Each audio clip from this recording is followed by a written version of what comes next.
من بە بڕیارێکی سیاسی ئەبینم چونکە یەک حاڵەت هەیە یان ئەوەی هەموو کەناڵەکان چونکە هەمویان پامێری مەدەنین کەسیان پامێری جەنگی تایبەت نین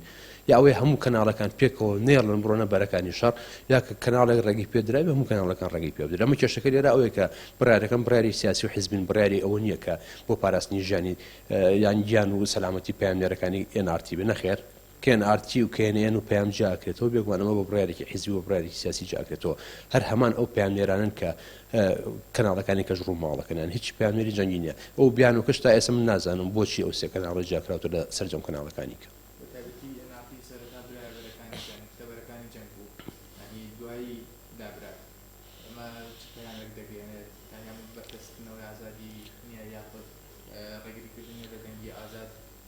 کورد پندێکی هەیە لە بانێکە و دووهەوە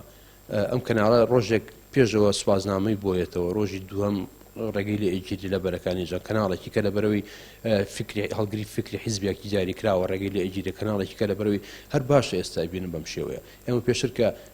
شنگال ئازاد کرا تەنها کەناڵەکانی پارتی دیموکراتی کوردستان بۆیان هەبوو بچنە بەرەکانی شەڕ و بچن ڕووماڵی ئەو ئازادی بکەن لە کاتێکا کە 11 تا 12 هزار پێشمەرگی یەکێتی نیشتیمانی کوردستان شەڕێکردووە کەناڵەکانی یەکێتی ڕێگە نەدرا لەم هجومانەی لەم هێرشانی موسڵە کەناڵەکانی یەکێتی ئەڕۆنە پێش بەڵام سێ کەناڵ جاکراوەوە بەڵام جی جینگەرانی جی داخە بەڕاستی